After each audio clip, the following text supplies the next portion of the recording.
What if the things we are ready to throw away could still matter to somebody else?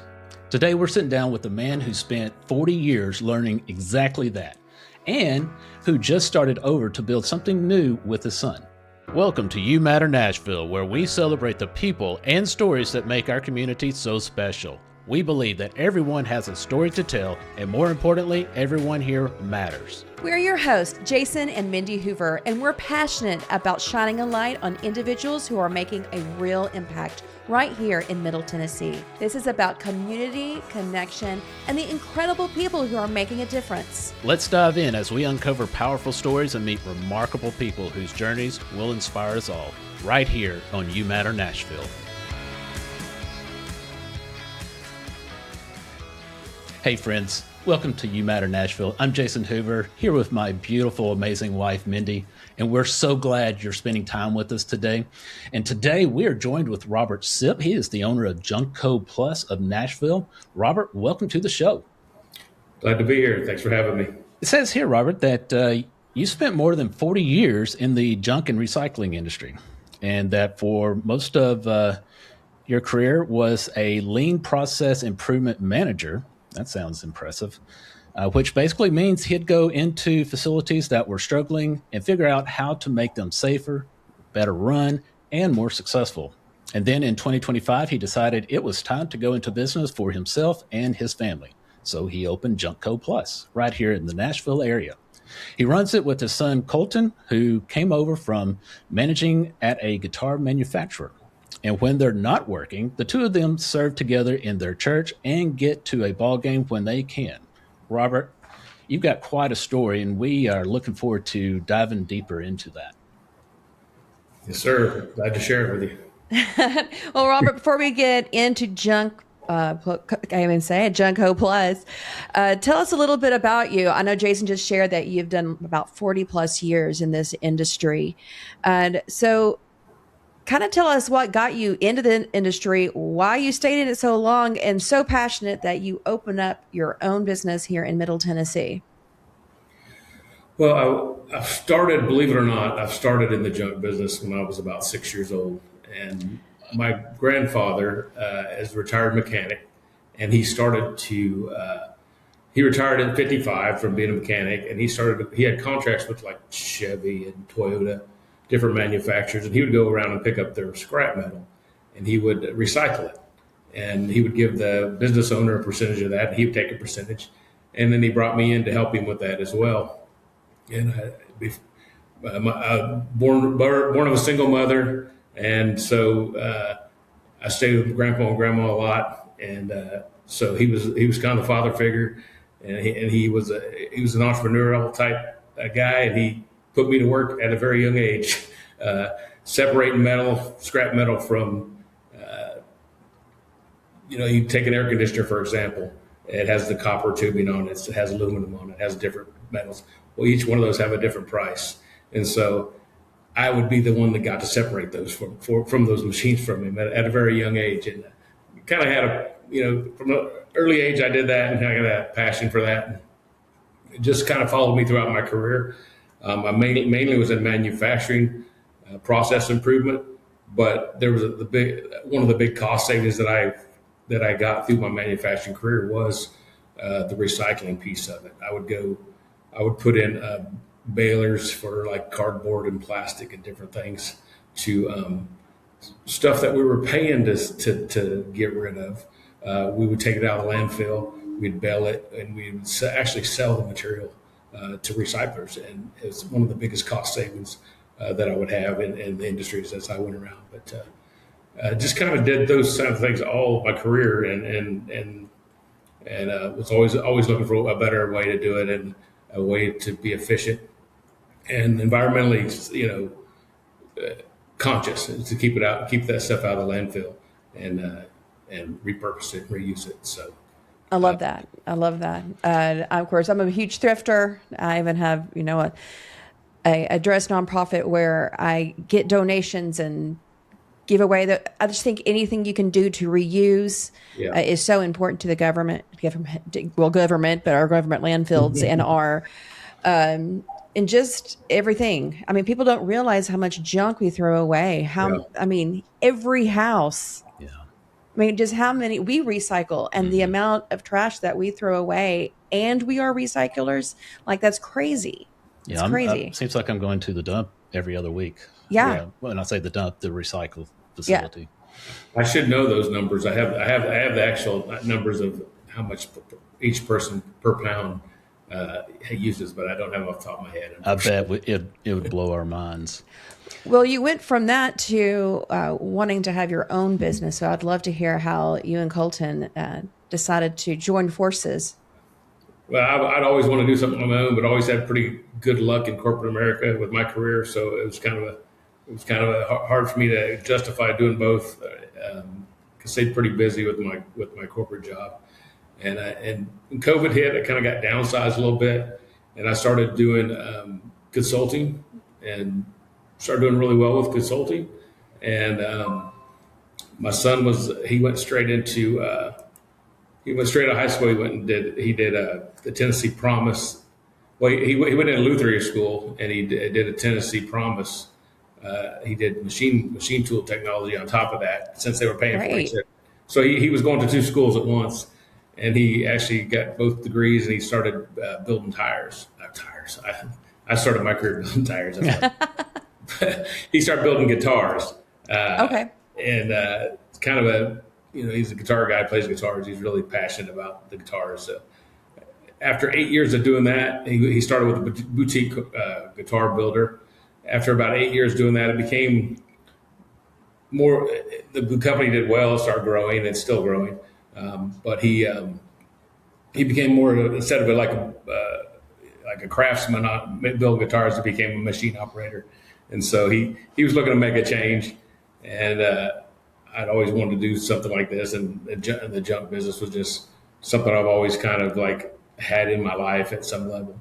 And so we decided to do this, and the opportunities to have to not just to help people with their situation, but also to find the avenues to get rid of and recycle and upcycle and Right.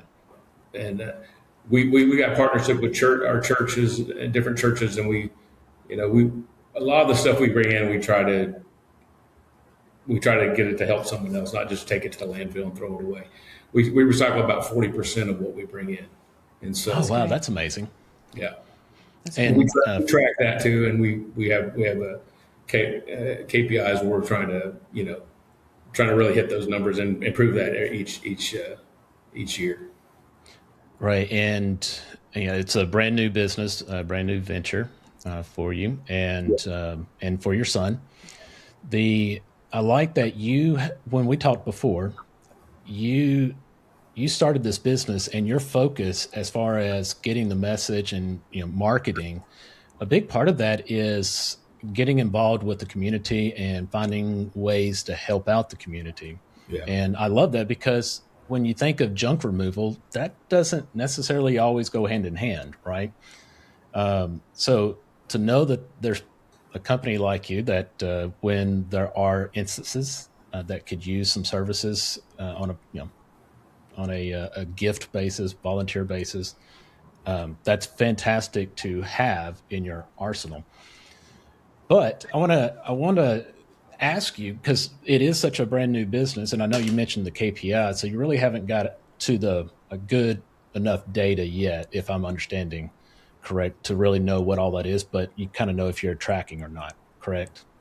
Yeah, we're just checking the bulk of the loads in bulk.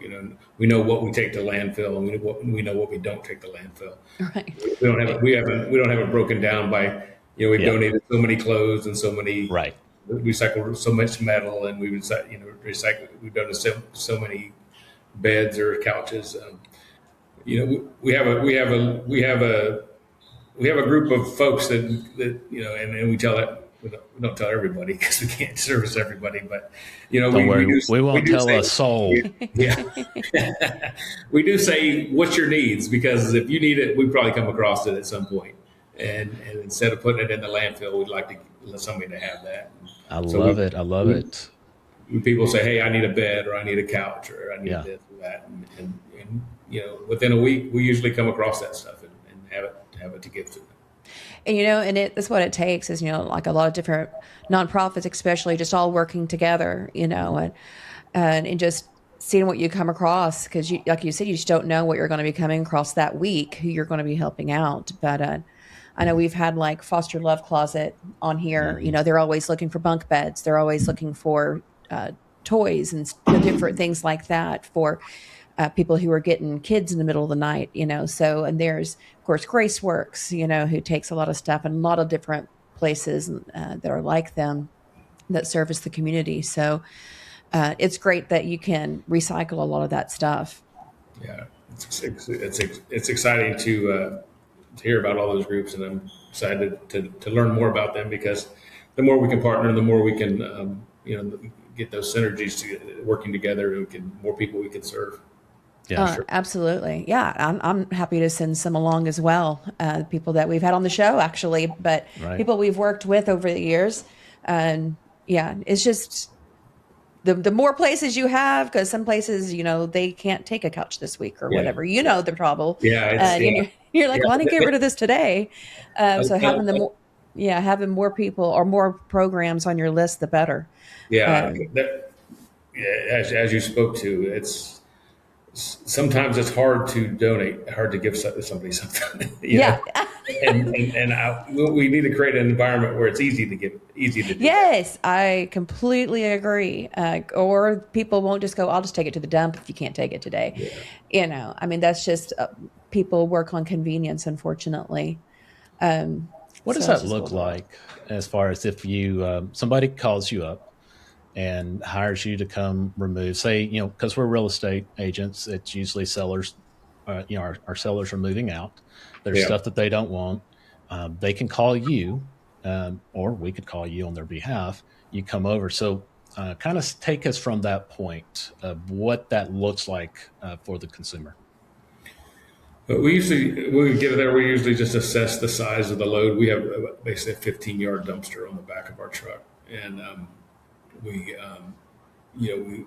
charge by how much the truck it takes up. So we have price points inside the truck, and it goes from a minimum charge to the full truckload, and sometimes it's 2 trucks or 3 trucks. But we don't charge any more than labor's included with those labor taxes. Everything's included with that price. There's no surprises. We give you a quote. If we quote it wrong, we don't ask for more money. If we messed up, we eat that. We don't. Well, that's honorable. Yeah, we don't do business like that. Yeah. But we do charge for because we have gas and labor and maintenance fees and dump fees, and we have costs as well. So we got to kind of stick to. Although we do the outreach stuff as when we can for folks. Usually we try to do it at least once a month. First Saturday of the month. We've done more than one a month. It's not like a hard and fast rule. If we see an opportunity or need, and we have the capacity or ability, we're gonna meet it. So it's not like at least once a month is the goal. The goal is at least once a month minimum. Perfect. So and we'll donate like a full truckload of stuff to take away, or 4 hours. Oh wow! Or 4 hours of labor. Usually is how we do it. That's great. Can you share like an example of that where you helped out somebody on that weekend maybe? Most recently, we partnered with Mix 92.9, and we delivered 4,000 bottles of water to the rescue mission. Oh wow! So, but we've done. We went to a job for a disabled vet. Amputee is an amputee, and he called us for his service, and he said, "I just can't afford it." And we said, we got a job to get to now, but we'll come back Saturday and we'll do this. We'll just take it away for you. So we've done things like that. We did Juneteenth. We did a Juneteenth celebration at Sunset Park. Sunset Park was one of the first parks in Middle Tennessee, if you're not familiar with it, that the first baseball diamond for African Americans in Middle Tennessee. So during segregation, it was a park, that African Americans could go to, and we partnered with them. They have a festival every year.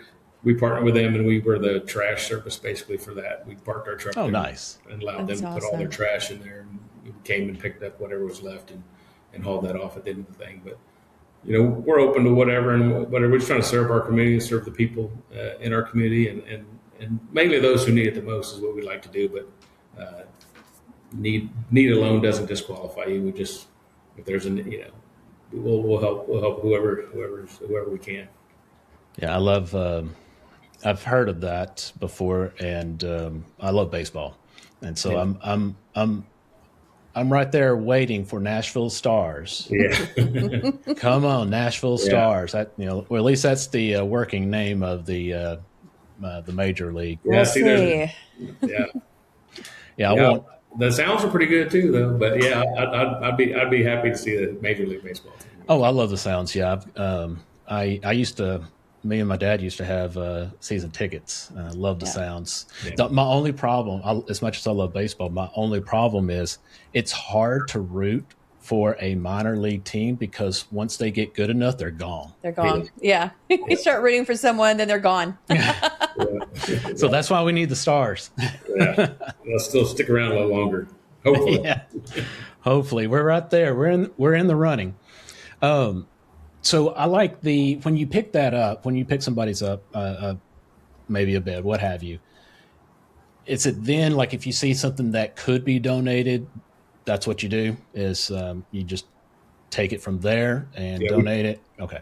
We try to separate it out as we're loading it. I mean, okay, perfect. It's sometimes it's not a perfect process because when you got something nice mixed with trash, sometimes it doesn't work out great. But for the most part, you can clean it up or fix it or put it to the side to where or we can even if it's big enough, the truck's full enough, we can do a set. We'll have one of the smaller trucks come out and pick it up. Get the nice stuff. Yeah. I was going to ask, like when somebody hires you guys to come out and do a pickup and everything, do you ask them to have everything separated, if they can, or do you guys just fish through it when you get there?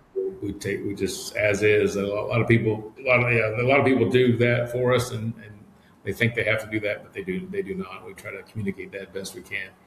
Just call us up and we'll come get it wherever it's at. We've done a lot of. I didn't realize until I started this how many people store stuff in their crawl space. I knew attics were a thing, but not crawl spaces. We've done a lot of crawl spaces. So. We have seen stuff in crawl spaces. Yeah. I mean, we've had, as realtors, we've had to write in on contracts that everything from the crawl space must be removed because they just threw trash underneath there. Yeah. That's the thing too. It's not always not even storing. It's not like storage. Half of them weren't storage. Right. They're like, I'm just going to throw this broken bike underneath the house and let the next person deal with it. I don't know what their thinking is, or they don't have a truck to go to the dump. But only thing under ours is firework launcher tubes. Yeah, it's important. We live outside of the city limits, so we right now. Hey, yeah, right.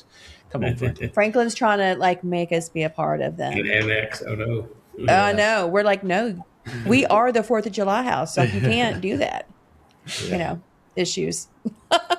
You had mentioned also before we move on. You had mentioned that you've done work with Both Hands as well, which is a organization. We've worked with in the past with friends that were adopting. Yeah. I love this organization. And we need to get them on here. We do, because they're really great as well. They are. We need, So anybody listening or anybody knows, we need to get them on here. Send them our way. Say what? Oh, go ahead. So can you share a little bit about Both Hands and, how y'all help them? Yeah, actually, it was a couple from our church that's trying to adopt, and they were just needing some help. I don't know if folks know about it, or listeners know about it, but the way it works is that if you're trying to adopt and you need money, that you donate time to a widow or someone that needs some help with their home, with projects around their house, and then businesses donate time and money to that, and then that a lot of that money goes to the adoption, the family, so they can afford the adoption. But we partnered with them, and we came out and we helped them. There was an old fence that needed to be tore down, and some of our house needed to be cleaned out, and we were there to help them load that up and get rid of all the trash and stuff that was involved with that. And so That's that was really that great. was one of our service. That was one of our very first service opportunities, actually. It's kind of a double, triple win-win for everyone involved, because you're helping, a child be adopted into a family. You're helping a widow, Yeah. who can't, don't have the funds or the strength to fix up their home. They'll do everything from painting to, like you said, tear Yeah. down things that are broken and haul it away. So that's really incredible. You guys have helped in that way. But yeah, I really respect their organization. It's a really cool collaborative, and not a lot of people know about it. No. Not enough, at least. That was my first. That was my first knowledge of it, and since I've donated as well, so I've donated financially to it as well. So I was pretty impressed with that. Yes, they are. Yeah, it's very expensive process to go through. Yeah, that's another conversation for another day, but it shouldn't be that way. Absolutely, yeah. We could go way on down that trail.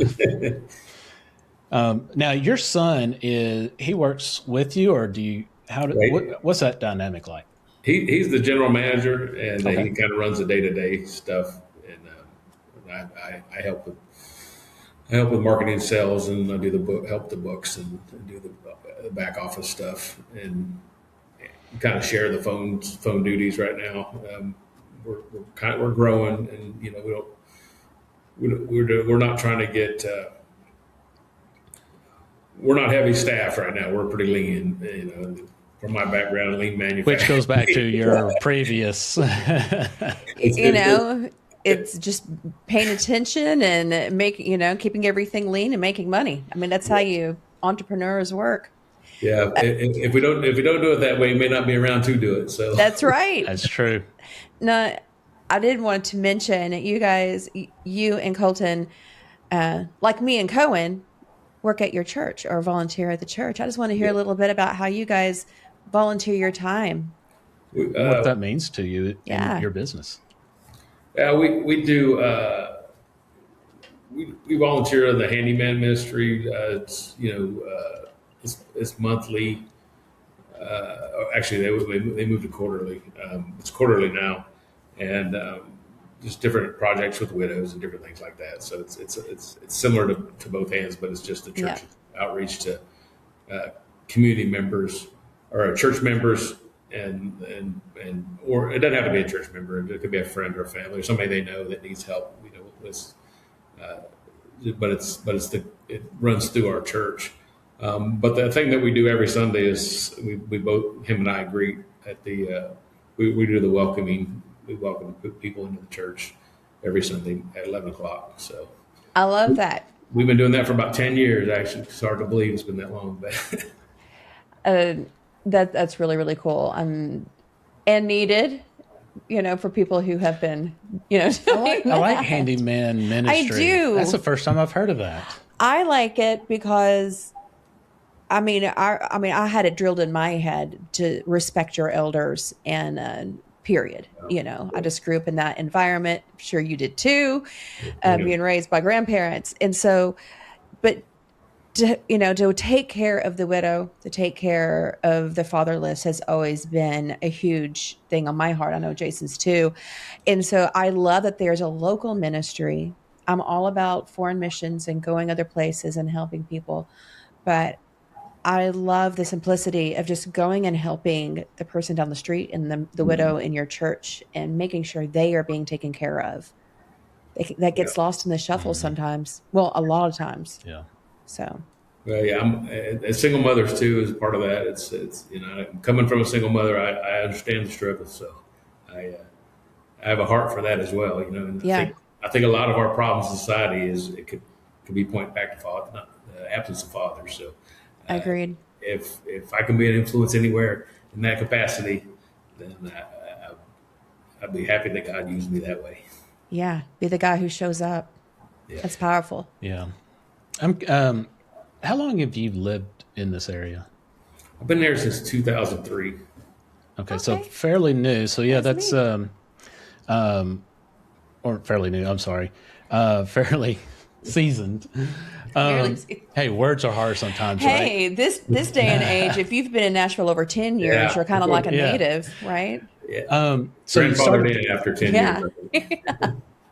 So you started the this business, and but you've been here a while. Has it given you a different insight into the community at all, or is it kind of holds true to what you already knew about the community? I think it holds true to what I always knew about the community. I mean, there's great people everywhere you go, and great. Mhm. I mean, just good, solid people and friendly people, and I don't spend a lot of time on watching the news or on my TV or on my phone because I choose to experience the world that I experience and not the world, not what they're telling us that Yeah, the world is, and so you know all the crazy things that go on in the world that can create a lot of fear and anxiety. yeah, If you just go and talk to folks, you realize that, man, these are just people like me, and they're just like me, and we're trying to do the same thing. You're all trying to raise kids, and all trying to make it in the world and get along. that's very right. And so, I always thought the Southern hospitality and how Nashville is such a good place, and I've just truly experienced that everywhere I go, and even with the transplants coming in, I think I think they're conforming to our. I guess I say our ways I've been here all my life, but So what how does the your community involvement, the ministry, how does that motivate you in your business? Because as an entrepreneur, we all have the hard days, sometimes hard weeks, months, whatever. How does that keep you going? Because I know starting a business is not for the faint of heart. yeah. Well, I think fortunately or unfortunately, depending on how you look at it, I was born with a servant's heart, and when I do those things, my tank just gets filled up. So Know what you mean? it's I may not be blessed, and I may not be blessed financially in that moment, but I'm blessed. But I'm blessed spiritually, and emotionally in that moment. So the I just have a belief that God put me in this spot for a reason, and I think Yeah. the financial piece will work its way out as long as I just keep doing His work. Amen to that. I like that. What role do you think local family, like businesses like yours, like how is their responsibility with the community? Did I make that worse? Yeah. No, well, I think small business is the backbone of every community because they probably employ as many, half as at least.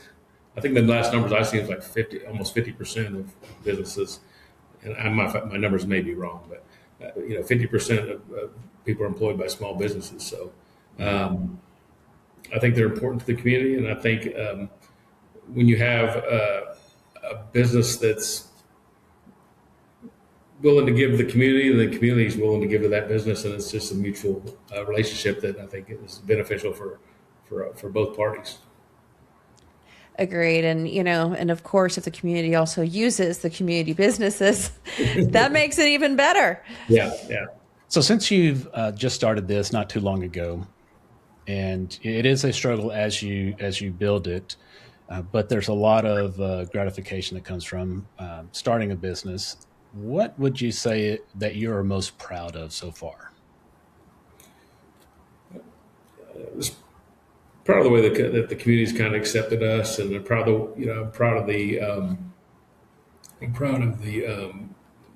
satisfaction we get for helping someone. That when a lot of these folks, it's almost it's so daunting to them the mess or the stuff that they have in front of them that they don't really know how to they don't know how to get out of it. And Yeah. so when you complete the job for them, you just the joy and the relief on their faces is it's a good thing to be a part of. And I'm very proud of my son and the growth that he's had in the last 10 months, 11 months that we've been in business. And he's it's skills and things I hadn't seen in him that I didn't know that he had that I'm learning about. He's pretty talented kid. He's a pretty good kid. So his mama must have done something right. No kid. Yeah, we were fortunate to have two good kids as well. So it's a blessing. Yeah. No. And I guess also staying on kind of that topic, what's been kind of the hardest thing since starting?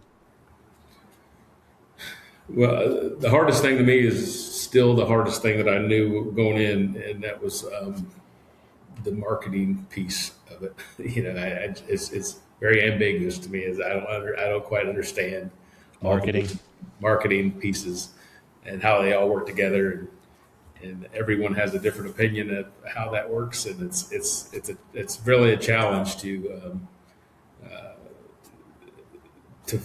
there's no silver bullet, I guess, to just this is what you do, and this is the success. It's all kinds of things, and I am not talked about structure for a little bit. I didn't mention this part. I'm not full time I'm not 100% full time in the business. So okay. The networking and the face to face stuff, which I think is the most valuable, is probably it's lacking a little bit, and I'll admit that. And I look for a time, and maybe the next short time I can maybe retire from my other stuff and maybe do that full time. I think that will help the business grow quite a bit, and that will help the marketing piece, to help the sales a lot more than right.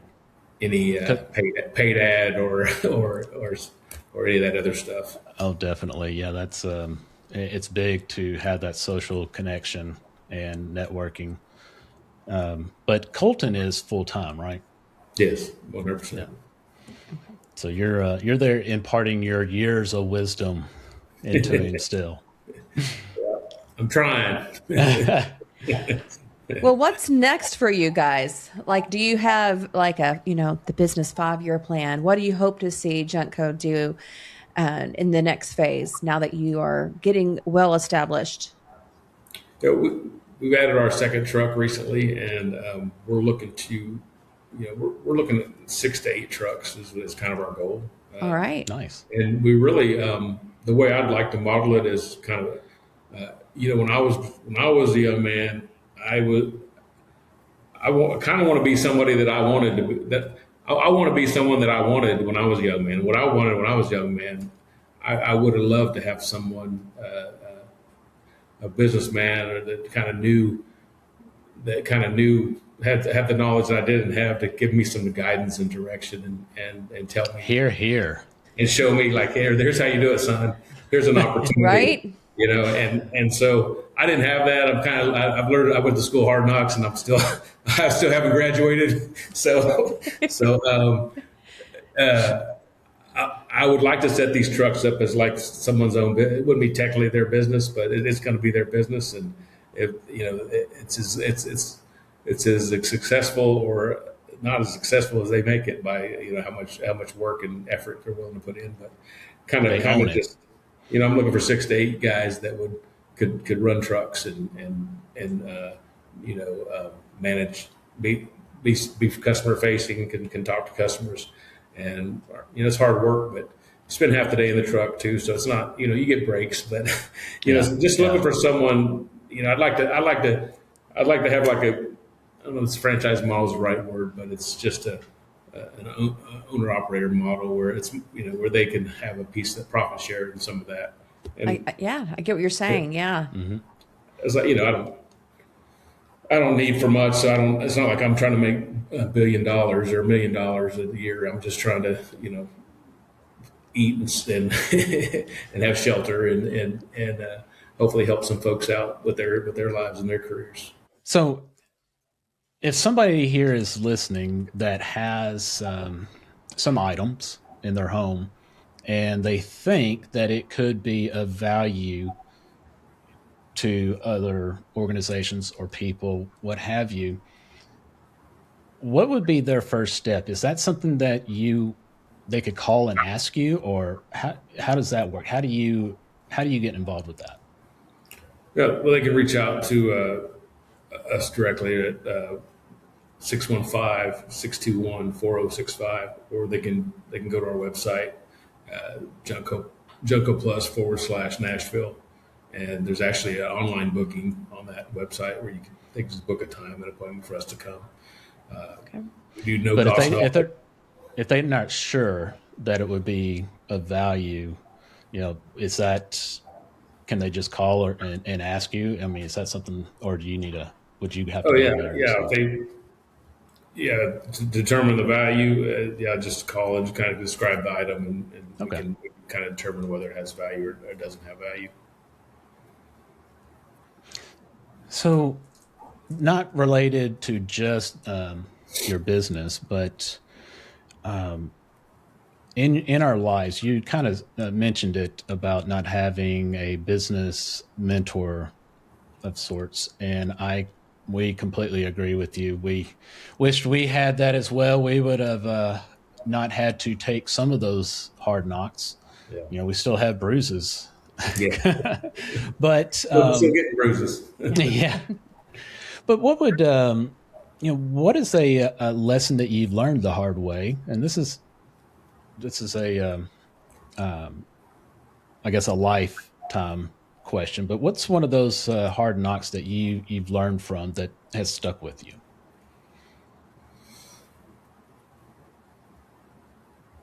So many. Right. Kind of put him on the spot.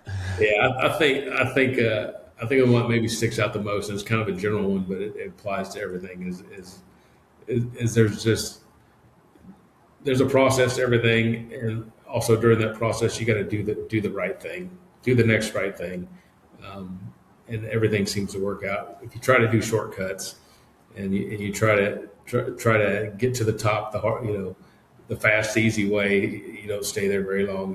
If you do the right things, you follow the process, you're disciplined to do the things day in and day out the right way. It's a more solid foundation to stand on. When the skyscraper gets tall, it's not gonna crumble because you built it on the right foundation. Absolutely, yeah. I remember when they were building the what is it called, the One World Trade Center or something. Yeah. And they were, once they got it all, that area clean, they spent, 2 years going down. Yeah. Or it took 2 years going down and back up to the level or something crazy like that. It was like, okay, when they got it right back to the level, it had already been so much time. Mm-hmm. But it's like you said, you got to put time into the foundation. Yeah. Yeah. It also helps you sleep at night. Let's be honest. Doing the right thing, doing it the right way, treating people with respect and doing what you're supposed to do sure does help you sleep better at night. Yes, ma'am. Absolutely. So, did you have anything? No, I don't think so. All right. So, please share your website again. This is for whether you are interested in donating, if you've got some stuff that need donating, or donating, but volunteer, and for general purposes, paid purposes, trash pickup, yes, and all of that entails in the title of your business. Yes, ma'am. Well, we do all kinds of, we do demolition as well. We do we do house cleanouts, garage cleanouts. We take sheds down. We take swimming pools down. We've done some handicap ramps. We've done some internal demolition of kitchens and baths and those types of things. Hot tubs, a little bit of everything. Apartment cleanouts, just a little bit of everything. But you can reach us at JUNKCOplus.com / Nashville, or 615-621-4065. And before we wrap up, I've got to ask: have y'all yet hauled off anything that was very interesting?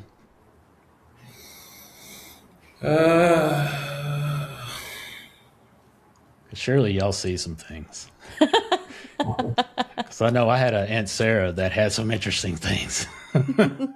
We just got an old RC machine the other day. It was like a working 1960s RC cola machine. I mean, that was kind of cool. I mean, Hey, that is kind of cool. Man, that'd be good for like a man cave. And you plugged it in, it got cold and worked and everything. So Seriously. Yeah, I'd be like putting that in my garage. Uh-huh.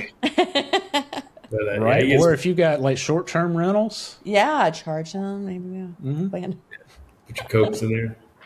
Yeah. That's a good idea. Well, Robert, we thank you so much for taking time out of your day and joining us on here and just sharing your story. A lot of, like I said before, a lot of people don't think junk removal and think giving back to the community. So I love that you're on here and sharing that is something that you're passionate about, at least you and your son and the company. And we can definitely see that you speak from the heart, and you truly seem to want to pour into others. And so thank you so much for that. Thank you guys for having me. I appreciate the opportunity to speak with you. Yeah, and thank you for the reminder and even helping those people who are having a hard time of letting things go, helping them pick it up and remove it, because sometimes it just has to happen. So thank you for supplying that service to Middle Tennessee. You're welcome. Give us a call. Come get it. All right. Thank you, everybody, for listening. And until next time, always remember that you matter. Thank you for joining us on this episode of You Matter Nashville. We hope you found inspiration on this episode and are reminded that no matter where you are or what you do, you matter. If you enjoyed this episode, please be sure to subscribe, leave us a review, and even share it with your friends and family. Also, stay connected with us on social media and tune in next time for more incredible stories from the heart of our community. Until then, remember, your story matters, your voice matters, and most of all, you matter.